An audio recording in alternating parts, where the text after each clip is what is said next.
balma Cherif la jabarani la jabaw an bɛ aw fo k'aw waleɲuman dɔn nin waati in na aw minnu sɔgɔlen b'an na Cherif la jabarani sanfɛ jamana in kɔnɔ jamana in kɔ kan aw bisimila aw ka jɛmukan kɛnɛ kan n'o ye Tijaniya bulonba ye alhamdulilayi ani an karamɔgɔ bɛ ɲɔgɔn bolo sɛgɛnbali ɲinanbali n'o ye Cerno Aluseni Jakite ye kɛnɛ in kan ale de bɛ kɛnɛ in ɲɛnɛmaya tuma o tuma ni an mago jɔra a la fɛn o fɛn na an n'a bɛ jɛ ka masala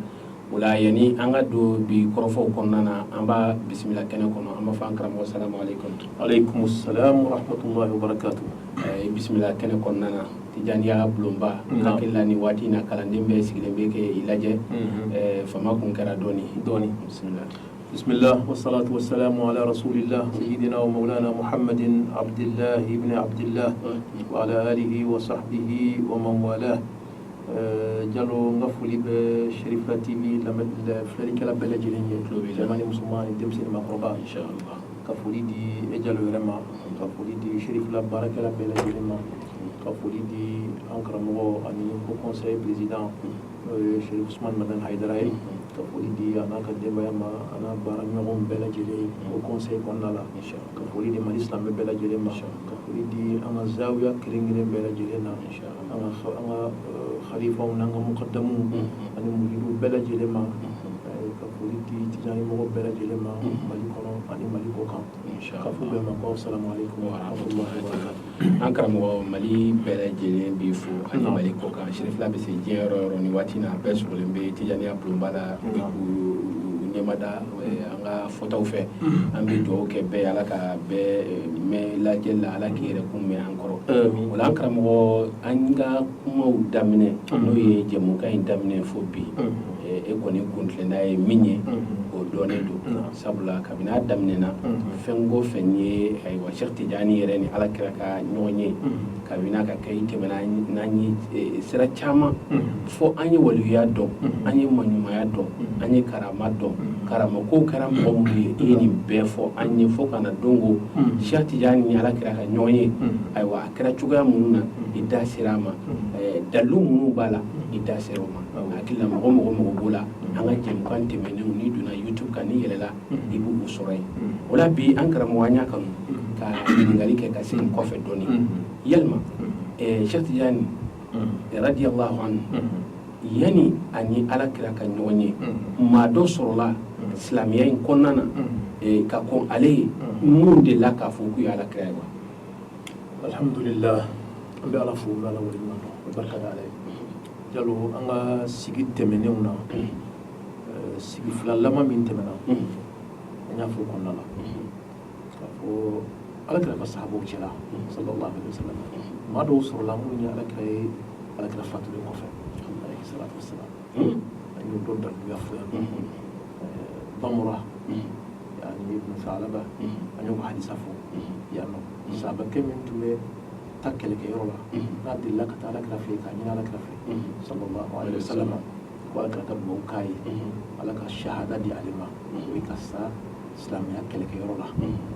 Alakira ko a ma ko Ala k'i sogo haramuya kafiriw ma Ala kana to kafiriw k'i faga fiyewu o cɛ in tun bɛ bɔ a bɛ taa kɛlɛkɛyɔrɔ la Alakira fatulen kɔfɛ n'a taara kɛlɛkɛyɔrɔ la Ibn al-Asir y'a fɔ a ka fi Usdil Ghaba ko cɛ in tun bɛ bɔ a bɛ kafiriw bɛ fara ɲɔgɔn kan yɔrɔ min ka cɛfarinw bɛ fara ɲɔgɔn kan yɔrɔ min na cɛ tun bɛ sin o de ma a bɛ taa don tu la n'a sera ka min fɔ a b'o fɔ a bɛ tila ka segin ka na a ka mɔgɔw k'a ma e faratilen don kosɛbɛ dɛ e bɛ t'i yɛrɛ di kafiriw ma u b'i faga kana sɔn i ma i bɛ don cɛ la u b'i sɔgɔ ni muru ye u bɛ tɛmɛ an kɛ k'i sɔgɔ u bɛ nin kɛ k'i sɔgɔ sabali a to an ka kɛlɛ kɛ an kan ka kɛ cogo min na a ko ne tɛ taa kun fɛ yatara ali rasulullahi sallallahu alaihi wasallam a ko Alakira de bɛ bɔ kɛnɛ kan ale ye Alakira bɛ bɔ kɛnɛ kan ale ye yɔrɔ jumɛn na kafiri jamakulu kɔfɛ ale bɛ kira de jɔlen yen nɔ n'a ye kira jɔlen yen nɔ ale bɛ foncer ka da o kan e bɛ faamuya ale fo a fana b'a fɔ a kɔnɔ ko n tɛ jɔ fo n ka se Alakira kɛrɛfɛ n'a sera yen nɔ a tɛ Alakira sɔrɔ yen a bɛ tila ka segin ka na ka n'a ka jama cɛla tuguni e bɛ faamuya o ye sahaba de ye kira ka sahaba don a tun bɛ alakira y'a ɲɛ la ka sɔrɔ sogo tɛ i ye faamuya an ye dalilu caman di o la an ye Abdulahi ibn Abbas tuma min a taara alakira muso fɛ yen Maimuna n'a ye dungare d'a ma i ye faamuya k'a k'a yɛrɛ lajɛ dungare la a ye dungare minɛ k'a lajɛ a ye alakira de diya ye dungare kɔnɔna la a b'a yɛrɛ diya ye dungare kɔnɔna la o tɛmɛnen kɔfɛ silamɛya tariku kɔnɔna la Cheikh Tidiane tɛ maa fɔlɔ ye maa fɔlɔ min y'a fɔ k'a fɔ k'a ye alakira ye sogo a ye kira y'a ɲɛ ni ɲɛ la o fɔlɔ tɛ Cheikh Tidiane mɔgɔ caman de y'a fɔ silamɛya ye sɔrɔ kɔnɔna la ka kɔn ale ɲɛ dɔw ta bɛ san 1000 bɔ ka kɔn ale ɲɛ ni mɔgɔ min ye Imamul Ghazali lajɛ Imamul Ghazali ye silamɛya dɔnniba ye u b'a wele ko Hujjatul Islam i y'a faamuya ale ye karnu silamɛya siècle 5nan o mɔgɔ don al-qarnul khamis o mɔgɔ don a y'a fɔ kitabu min kɔnɔ kitabu min tɔgɔ ko al-munqidhu min ad-dalal ni maa min y'o kɔnɔna lajɛ Ghazali b'a sabati a kɔnɔna la cogoya la siga tɛ cogoya min yɛrɛ la k'a fɔ ale Ghazali yɛrɛ ye a tun bɛ sahabaw ye a tun bɛ alakira ye a tun bɛ nabi ɲuman tɛmɛnenw ye a tun bɛ mɛlɛkɛw ka spirit mɛlɛkɛw niw ye ka sɔrɔ sogo tɛ ala kun y'o di ale ma ala k'o d'a ma a b'o ye i ye faamuya Ghazali ye nin fɔ a y'a fɔ siɲɛ 1 tɛ a y'a fɔ siɲɛ 2 tɛ siɲɛ 3 tɛ Ghazali kɔfɛ a ka kalannen dɔ bɛ ko Ibn al-Arabi al-Maliki o ye Imam Malik ka mazhabu dɔnbagana dɔ ye o ye Ghazali ka kalanden ye o fana y'a kuma fɔ a ka kitabu min tɔgɔ ko Kanunu Ta'wil a kumana kan kosɛbɛ ni mɔgɔ min bɛ fɛ ka sɛgɛsɛgɛli k'a la i bɛ t'o kitabu lajɛ n'i y'o lajɛ i bɛ taa ka taa alakira yeli kɛnɛ kan ka sɔrɔ sogo tɛ o kibariya k'o fɔ k'o walawala k'o fɛsɛfɛsɛ kosɛbɛ i bɛ t'o kitabu lajɛ Kanun at-Ta'wil n'i taara o ma filɛ i b'a sɔrɔ nin kuma fɔlen b'a kɔnɔ fo ka wasa i ye faamuya o y'a sɔrɔ Cheikh Tidiane mana fɔ kɛra waati jan ani Cheikh Tidiane cɛ fɛn fɛn ye san 900 ye a b'o jan i ye faamuya an karamɔgɔba dɔ bɛ yen nɔ ko Abdul Qadir Jilani n'o ye tarika kadiriya tigi ye mais ale y'a kuma fɔ siɲɛ 1 tɛ siɲɛ 2 tɛ a y'a fɔ fo k'a lasa kosɛbɛ k'a fɔ maa bɛ se ka alakira ye ka sɔrɔ sogo tɛ i b'a ye kɛnɛ kan o ye kira ye hadisa min fɔ sallallahu alaihi wasallam ka fɔ ni maa min delila k'ale ye sogo la siɲɛ 1 i tɛ bɔ diɲɛ in kɔnɔ fiyewu i tɛ sa fiyewu fo ala ka alakira yira i la kɛnɛ kan ka sɔrɔ sogo tɛ yanni ka bɔ diɲɛ in kɔnɔna la a b'o kuma de tigiya kuma de bɛ ci tigiya Qadir Jilani o ye karamɔgɔ dɔnnen ye o ye tarika kadiriya ɲɛmɔgɔba ye ale ye nin kuma in fɔ k'a fɔ fo k'a lasa karamɔgɔba wɛrɛ bɛ yen nɔ n'an b'o wele ko Mursi Abul Abbas ale tun ye Imam Shadhili Abul Hasan Shadhili o ka kalanden kɔrɔba don i ye faamuya Imam Abul Hasan Shadhili fatulen ale de sigira a place la i ye faamuya ale sigira a place la ale a ye maa minnu lakalan n'o ye silamɛya dɔnnibabaw ye o la belebeleba o dɔ ye Imamul Busiri ye Burda tigi o ka karamɔgɔ de filɛ nin ye i ye faamuya Atalla Sakandari min ye Hikamul Ataiya dilan o fana karamɔgɔ de don i ye faamuya Mursi Abul Abbas a tun bɛ Iskandariya la Misra jamana kan waliju dafalen tun ale de b'a fɔ radiyallahu ta'ala anhu wa ardaahu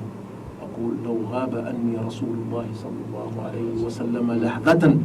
أكون على كلا تنا عليلا هذه السكون كلين كنا لا أكو ما عددت نفسي من المسلمين أكو على بمسلم يا لهو أتعرف تسلم يا لهو ni ala kira bɔra ale ɲɛ kɔrɔ n'a bɔra a ɲɛ kɔrɔ i ye faamuya o kɔrɔ ale bɔra silamɛya la kuma in kɔrɔ ye min a bɛ kuma de la gɛlɛya dɔrɔn quoi o kɔrɔ de ala kira tɛ bɔ ale ɲɛ kɔrɔ fiyewu ale fana y'a fɔ a ka kuma fɔtaw la ko maa bɛ se ka alakira ye sallallahu alaihi wasallam ka sɔrɔ sogo tɛ i b'a ye kɛnɛ kan i ye faamuya donc o karamɔgɔba in ni mɔgɔ ma sig'a la a ka dɔnni la maa ma sig'a la a ka ala ɲɛ siranya la maa ma sig'a la a ka walijuya la o de ka kuma in ye ka fɔ Cheikh Tidiane ye ni san 600 san 700 o hakɛ ɲɔgɔnna ye i ye faamuya ninnu bɛɛ lajɛlen kɛra ka kɔn Cheikh Tidiane ka nali ɲɛ ni mɔgɔ min ye Ibn al-Hajj ye Imam Malik ka mazhabu dɔnbagaba ye kitabuba dɔ bɛ yen ko al-Madkhal ale de y'o dilan Madkhali Ibn al-Hajj ka taabolo la ale tɛ sɔn kuma namaralen kuma mɔntɔlen ka kuma fɔ k'a biri a tɛ sɔn ma dɛ a ka kitabu in kɔnɔna la a kɛlen don ka kuma gɛlɛya kosɛbɛ mais a n'a ka gɛlɛyaba bɛɛ masa Maliki la a y'a yira k'a fɔ maa bɛ se ka alakira ye sallallahu alaihi wasallam kɛnɛ kan ka sɔrɔ sugu tɛ ale jɛra n'o ye a jɛra n'o ye alakira ka kuma tiɲɛtigiya kama sallallahu alaihi wasallam kuma min n'a y'o fɔ n'a ye hadisa min fɔ alakira ko ni maa min sugora ale la i tɛ bɔ diɲɛ kɔnɔ fiyewu f'i k'ale ye kɛnɛ kan o kuma tiɲɛtigiya kama mais a ko ale ye kuma fɔ k'a sɛnsɛn a ko maa minnu bɛ se ka se nin jɔyɔrɔ in ma o ye maa latɔmɔlenw ye bɛɛ tɛ o maaw sɛnsɛnnen don o b'a sɔrɔ siècle kɔnɔna la i b'a sɔrɔ a tɛ tɛmɛ maa kelen maa fila kan minnu y'a ye o mɔgɔw bɛ sɛnsɛn de o mɔgɔw sɛnsɛnnaw de don parce que a yeli mago bɛ charte min na a charte tɛ dafa maa bɛɛ la walijuya la i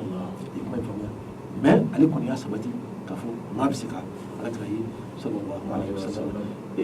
o la belebeleba minnu kumana kan n'u ye sɛbɛnni k'a kan n'u y'a fɔ k'a fɛsɛfɛsɛ kosɛbɛ hadisa minnu nana k'a yira k'a fɔ maa bɛ se ka alakira ye kɛnɛ kan k'a sɔrɔ sogo tɛ o la belebeleba dɔ ye alimamu Suyuti kelen Rahman Suyuti misiraka don i ye faamuya misiraka don dɔnnibaa ba don silamɛya dɔnnibaa ba don a ye kitabu caman dilan mɔgɔw sɔnnen don a ka dɔnni ye mɔgɔw sɔnnen don a ka ala ɲɛsiranɲɛ ye mɔgɔw sɔnnen don k'a fɔ a bɛ min bɔ a da kɔnɔna na kunfɛ kumaw tɛ ale imamu Suyuti yɛrɛ delila ka alakira ye kɛnɛ kan a yɛrɛ b'a lakari ale yɛrɛ alakira ye kɛnɛ kan sallallahu alaihi wasallam i ye faamuya a ye kitabu dilan kitabu min tɔgɔ ye ko tanwir al-halak fi jawazi ru'yati an-nabiy wal malak i ye faamuya ka dibi fara ka bɔ mɔgɔw ɲɛ kitabu in tɔgɔ de ye tanwir al-halak ka dibi fara ka bɔ mɔgɔw ɲɛ alakira yeli o dagali la ani nabi ɲumanw yeli o dagali la ani mɛlɛkɛw yeli dagali la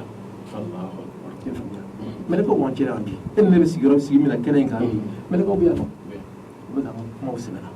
a bɛ min bɔ an da kɔnɔ u bɛ ka bɛɛ lajɛlen sɛbɛnna e ɲɛ b'u la wa mais mɔgɔ dɔ delila ka mɛlɛkɛ ye o an b'o kuma fɔ i y'a kuma fɔ sigi dɔ la yan mɔgɔ dɔ delila ka mɛlɛkɛ ye o mɔgɔ jumɛn min bɛ mɛlɛkɛ ye mɔgɔ min sera walijuya daraja dɔ ma i ye faamuya i bɛ se ka mɛlɛkɛ ye mɛlɛkɛ bɛ monde min kɔnɔna la mɛlɛkɛ bɛ monde min kɔnɔna la ani alakira bɛ monde min kɔnɔna la a bɛɛ monde kelen de ye o a bɛɛ ye monde kelen de ye i ye faamuya ala min sera ka mɛlɛkɛ la bɔ k'a yira maa la kɛnɛ kan ka sɔrɔ sogo tɛ o ala tɛ se ka alakira la bɔ k'a yira maa la kɛnɛ kan ka sɔrɔ sogo tɛ ala bɛ se k'o kɛ dɛ donc ala bɛ se k'o kɛ donc o de ye maa minnu y'a fɔ k'u ye alakira ye sogo la sallallahu alaihi wasallam ou bien k'a ye kɛnɛ kan ninnu ye a mɔgɔw la belebelebaw ye an karamɔgɔba dɔ bɛ yen nɔ ko Shihabuddin al-Qastalani ale ko a bɛ se ka ɲa a bɛ kɛ a ko ale yɛrɛ fana y'a ye sallallahu alaihi wasallam ni mɔgɔba ninnu bɛɛ lajɛlen ye ni min m'a ye i bɛ taa sɔrɔ o jɛnna n'a ye k'a fɔ a bɛ se ka kɛ ni mɔgɔ min ye silamɛya dɔnnibaa dɔ bɛ yen nɔ ko Tajuddin Subki o ye silamɛya dɔnnibaa belebeleba ye o ye Imam Ibn Taymiya Ahmad Ibn Taymiya o n'o ye ɲɔgɔn sɔrɔ waati kelen na i ye faamuya u bɛ karnu thaminu mɔgɔw ye alakira bɔli bagan ka taa Madina o san 800 o mɔgɔw de y'u ye i ye faamuya Cheikh Tidiane dun ye fo san 112 maa de y'u ye donc san 800 ani san 100 ani san 112 donc o kɔrɔ san furancɛ b'u ni ɲɔgɔn cɛ san min b'u ni ɲɔgɔn cɛ a bɛ san 500 san 1000 bɔ donc o fana kumana nin ko in kan k'a fɔ a bɛ ɲa a bɛ daga a bɛ bɛn silamɛya dɔnni kɔnɔnaw la alakira ka kumaw kɔnɔnaw la kuranɛ faamu cogo ɲumanw na dɔnnibaa sɛbɛnmaw ka kuma faamu cogo ɲuman na k'a fɔ maa bɛ se ka alakira ye sallallahu alaihi wasallam i bɛ se k'a ye ɲini ɲɛ ka sɔrɔ sugu tɛ u ye dalilu caman sarada a kitabu kɔnɔnaw la an karamɔgɔba min bɛ yen nɔ tɔgɔ ko Ibn Hajar al-Haytami o ye hadisa dɔnbaa ba dɔ ye a ye kitabu dɔ dilan ko al-Fatawa al-Hadithiya i ye faamuya o kɔnɔna la a ye kuma caman fɔ a ye nin hadisa in a y'a sɛgɛsɛgɛ kosɛbɛ a yira k'a fɔ a bɛ bɛn maa minnu y'a fɔ da la k'u ye alakira y'u ɲɛ la ka sɔrɔ sogo tɛ n'u ni alakira ma ɲɔgɔn sɔrɔ waati kelen na u ma nkalon tigɛ dɛ ale y'o sɛbɛntiya u ma nkalon tigɛ dɛ u ye min fɔ ani silamɛya dɔnni bɛ bɛn dɛ ani silamɛya faamuyaw bɛ bɛn dɛ ani silamɛya dɔnnibaa sɛbɛmaw ka faamuyaw bɛ bɛn dɛ donc u ma nkalon tigɛ dɛ ale kuma o kan a y'o fɔ k'o fɛsɛfɛsɛ kumaw fɔ k'a labɛn kosɛbɛ fo kana se an ka bi waati ma an bɛ donni minɛ komi bi an karamɔgɔba dɔ bɛ yen nɔ karamɔgɔba in a balolen don bi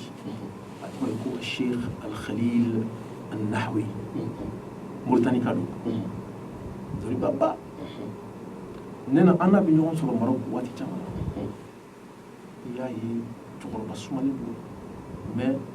dɔnni bɔrɔ de don a falen bɛ dɔnni na tewu tewu n'i y'a ye i t'a dɔn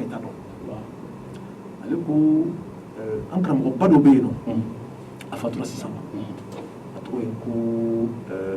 Sheikh Al-Allama Muhammad Salim i faamuya Wuld Al-Adoud Muhammad Salim Wuld Al-Adoud ale ka waati la Mauritanie a ɲɔgɔn kun tɛ yen i faamuya Muhammad u bɛ min wele bi ko Muhammad Hassan Wuld Dudu a balolen don bi ale de tun ye markaz takwin al-ulama fi Mauritania ale de tun y'o markazu ni sigi Mauritanie ale de tun y'a ɲɛmɔgɔ ye o karamɔgɔ a n'o fanicini de don i faamuya o de y'a lakali Sheikh Khalil Nahwi ɲɛna k'a fɔ don dɔ k'a to Makan a sigilen bɛ alikaba kɛrɛfɛla la i faamuya hala dɔ nana la hala in kɔnɔna la a ye Alakira Muhamadu sallallahu alaihi wasallam i faamuya o ye an bɛ bi tile min na o mɔgɔ de don Khalil Nahwi ye kuma fɔ don min na a don ale tun a m'a dɔn k'a fɔ ko karamɔgɔkɛ in delila ka kuma in fɔ mɔgɔ wɛrɛ ɲɛna ale kɔni y'a fɔ a ka conférence dɔ senfɛ k'a fɔ ko karamɔgɔkɛ in y'a lakali ale ye ko don dɔ k'a to haramu kɔnɔna la Makan a sigilen bɛ lahalaya dɔ y'a sɔrɔ lahalaya in kɔnɔna la Ala y'a bonya ka Alakira da kɛnɛ k'a ye a ye Alakira ye sallallahu alaihi wasallam i ye faamuya donc ale y'o kuma fɔ min kɛ kuma taara se Muhammad Hassan Wuld Dudu o balolen bɛ sisan nɔ kuma taara se o ma min kɛ o ko tiɲɛ don a delila ka fɔ ale yɛrɛ fana ɲɛna o y'a sariya k'a delila ka fɔ ale yɛrɛ fana ɲɛna donc nin ye kow ye ko minnu don n'a fɔra maa ye a bɛ bonya i hakili ma mais n'a ma bonya i hakili fana ma a bɛ bɔ karamaya kɔnɔna la karama kun ye de a ka bonya mɔgɔw hakili ma karama kun ye de hadamadenw ka laada ye min ye kow la Ala ka tɛmɛ sira wɛrɛ fɛ min tɛ hadamadenw ka faamu cogo ye laada la u bɛ faamuya kɛ cogo min na voilà donc anw bolo ni mɔgɔ sara a ka ko banna a donna dugu jukɔrɔ a tununa a tɛ se ka ye bilen o de ye anw ka faamuya ye laada la o de y'an ka faamuya ye i faamuya n'i ye kow se dɔnnibaw ka kumaw la hadisaw caman nana Imamul Bayhaqi kumana ka hadisa ka kitabu yɛrɛ dilan kan k'a fɔ hayatul anbiya ba'da mawtihim nabi ɲumanw n'u fatura u ɲɛnɛman don u ka saya kɔfɛ u ɲɛnɛman don u kaburuw kɔnɔnaw la u ka saya kɔfɛ i ye faamuya u ɲɛnɛman don u kaburu kɔnɔ u ka saya kɔfɛ u bɛ se ka mago ɲɛ an ye i n'a fɔ an bɛ se ka mago ɲɛ o cogo min na mago ɲɛ an ye o ye mun ye n'o fɔra a bɛ bonya mɔgɔ dɔw hakili ma Alakira ko sallallahu alaihi wasallam hadisa kɛnɛman kɔnɔna la a ko hayati khayrun lakum wa mamati khayrun lakum a ko ne ka ɲɛnɛmaya o ye hɛrɛ ye aw ma i ye faamuya aw bɛ kow kɛ Ala bɛ kiiriw jigin ka na bɛn a ka kow ma n'aw ye ko minnu kɛ a bɛ bɛn walima a tɛ bɛn Ala bɛ kiiri jigin ka n'o fɔ aw ɲɛna o ye hɛrɛ de ye aw ma i ye faamuya a ko ni n fatura fana a ko mamati khayrun lakum ne ka fatuli fana ye hɛrɛ ye aw ma o ko cogo jumɛn na Alakira ko ne ka fatuli ye hɛrɛ ye aw ma parce que tu'radu alayhi a'malukum a ka baaraw de bɛ yira ne la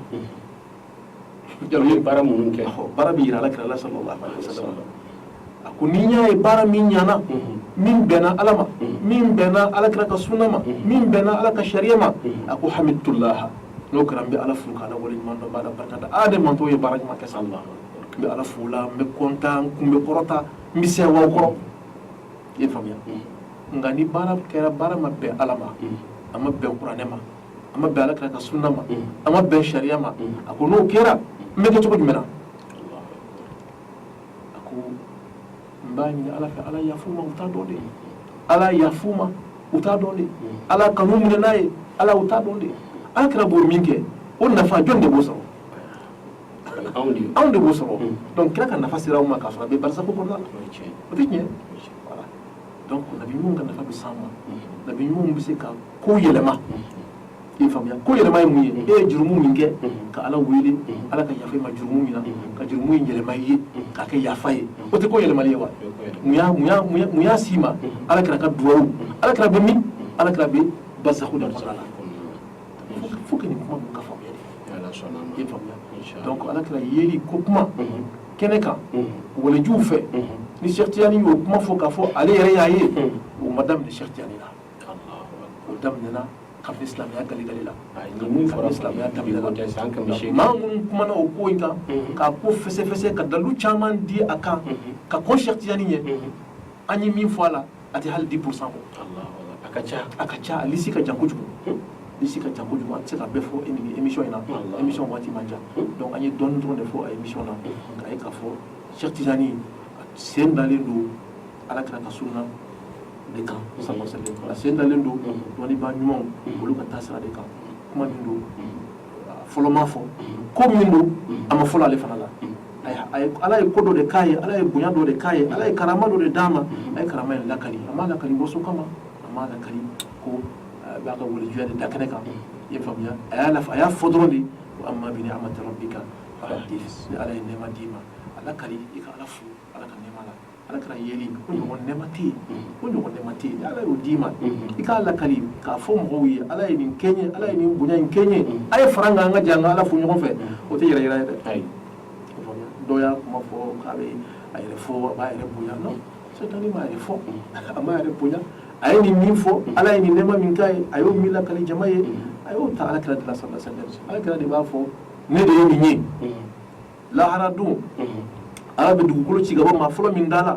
o ye ni Muhamadu de ye wala fakhra mais n tɛ k'a fɔ waso kama dɛ a b'o de fɔ n'an taara lahara kɛnɛ kan ala tanu darapo o bɛna turu ni Muhamadu de kunna Adamu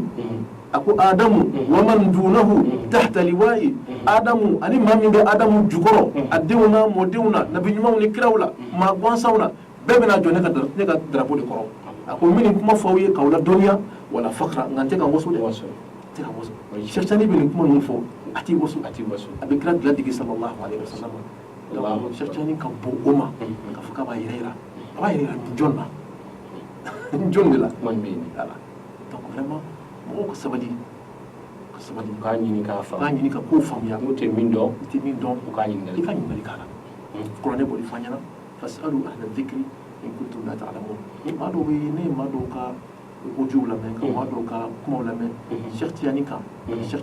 kuma ninnu kan i ye faamuya i b'a sɔrɔ ale yɛrɛ ma hali tijaniya kitabu ɲɛnɛma kelen kalan a ma foyi kalan min b'a yɛrɛ la k'a fɔ k'a bɛ tijaniya yɛrɛ dɔn i ma ɲɛ i bɛ mɔgɔw critiquer i b'a ka kuma critiquer i bɛ segin a ka gafew ma i bɛ segin a ka kalanden sɛbɛnmaw ye minnu sɛbɛn i bɛ segin ka t'o de lajɛ i b'olu kalan fɔlɔ i bɛ sɔrɔ ka kuma mais ni maa jugu ye kuma fɔ maa ma ka taa jugu ka kuma ta k'i bɛna ka na fɔ k'i bɛ a tigi la gosi n'a jugu ka kuma ye an b'a fɔ e tɛ musifu ye e tɛ maa tilennen ye n'a sɔrɔ i ye maa tilennen ye i bɛ taa tigi ka kuma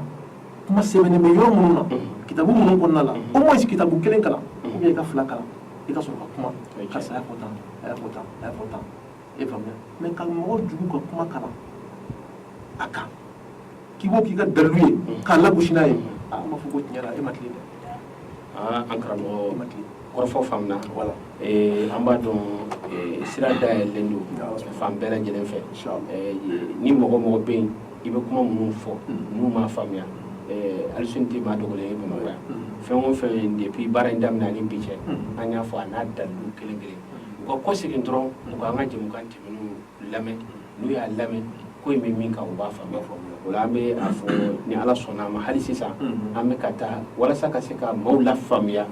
tijaniya yɛrɛ ye min ye a sigira min kan ani Cheikh Tidiane ka laɲini kun ye min ye ka ɲɛfɔli kɛ o la an karamɔgɔ bi ye min fɔ an ye an y'a faamuya kosɛbɛ k'a jira k'a fɔ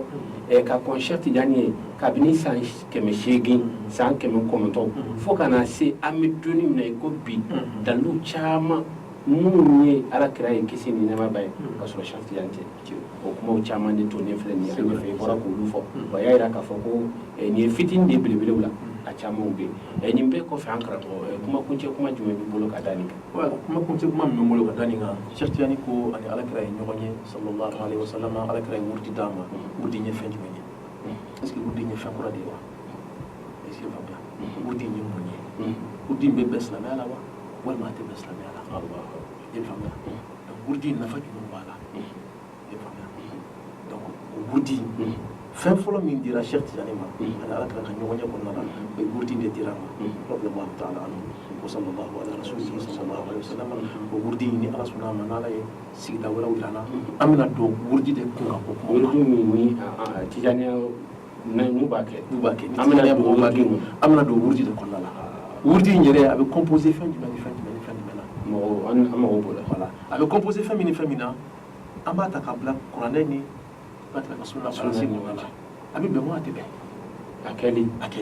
alakira ye mun fɔ a la wurudi yɛrɛ k'a kɛ nin hakɛ la sɔgɔmada fɛ k'a kɛ nin hakɛ la wula fɛ ka hakɛ dɔ k'a la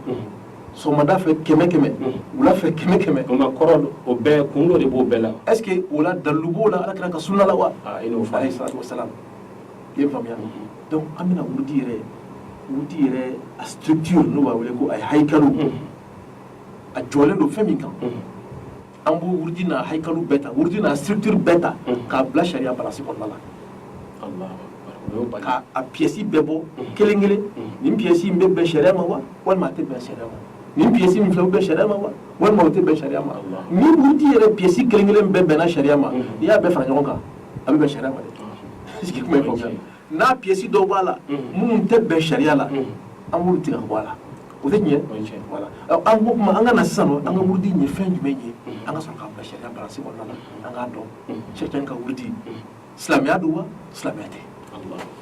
ni ala n'a kira sɔnna ma hakilila ye bɛɛ lajɛlen tulo b'i la an b'i fo k'i waleɲuman dɔn an karamɔgɔ Aluseni an bɛ dugawu kɛ sigida n'a ta ala k'o yira an na i kɛnɛma walasa i ye nin min fɔ an ka se ka faamuya sɔrɔ o fana la an bɛ kɔsegin fɔli kɛ aw ma nin waati in na aw minnu sɔgɔlenba na jamana in kɔnɔ jamana in kɔ kan Tijaniya bulonba ale jɛmukan kɛnɛ kɔnɔ ani an karamɔgɔ Aluseni Jakite de tun bɛ ɲɔgɔn bolo nin kɛnɛ in kan bi ka kumafɛn kan fɛn min ni an kumana kan ka tɛmɛ sigida caman ka kun cɛ bi n'o ye Cheikh Tidiane ni alakira ka ɲɔgɔn ye dalilu minnu b'a la k'a fɔ nka ka kɔn Cheikh Tidiane ni alakira ka ɲɔgɔn ye cɛ maa minnu ni olu ye alakira ye kisi ni nɛɛma b'a n'a somɔgɔw ye a da ser'u ma fo ka na se an bɛ donni min na i ko bi o la ka bɛɛ lafaamuya k'a fɔ ko fɛn de don a bɛ kɛ mais bɛɛ de t'a sɔrɔ sabula karama ko de don a bɛ kɛrɛnkɛrɛn ni mɔgɔ dɔw de ye olu ka wulikajɔ n'u ka cɛsiri ni u ka ala ɲɛsiranya o la an b'a ɲini ala fɛ a ye baara kun filanan min fɔ n'an bɛna don a kɔnɔna na sabula ɲɔgɔn ye kɔnɔna na fɛn dɔ de dira Cheikh Tidiane ma n'o ye wirdu ye o wirdu in a dira ma mun de don k'an b'a bila sariya minɛn kɔnɔ ale de bɛna ta kelen kelen wirdu ninnu k'a ɲɛfɔ an ye nin de ye nin de ye nafa ni min b'a la o de nin don a bɛnni n'a bɛnbaliya o bɛ bila sariya minɛn kɔnɔna na o la bɛɛ bɛna ye k'a faamuya ayiwa nin fɛn masina yalima a ka ɲi a ma ɲi ɲɛfɔli ɲuman o bɛ maa kɛ ka o dɔn o la an bɛ ala deli sini kɛnɛya la k'o dɔn yira an na sigida nata wɛrɛ an ka se ka o baabu kɛ an bɛ foli belebele ta k'a ɲɛsin an ka Tijaniya kalanden bɛɛ lajɛlen ma jamana in kɔnɔ jamana in kɔ kan ka dugawu kɛ bɛɛ ye an ka sehuw ni khalifaw ni mukadamu zawiyaw kɔnɔna na ni jɛmukan in ye olu de ta ye ka dugawu kɛ ala ka baara in ɲɛ u bolo halisa ka foli ni waleɲuman dɔ ta k'aw ɲɛsin aw ma jamana in kɔnɔ jamana in kɔ kan aw minnu sɔgɔlen bɛ Serifila jabaranin sanfɛ k'a ɲini ala fɛ ala ka waati wɛrɛ yira an na wasalamu alaikum wa rahmatulahi ta'ala wa barakatuh.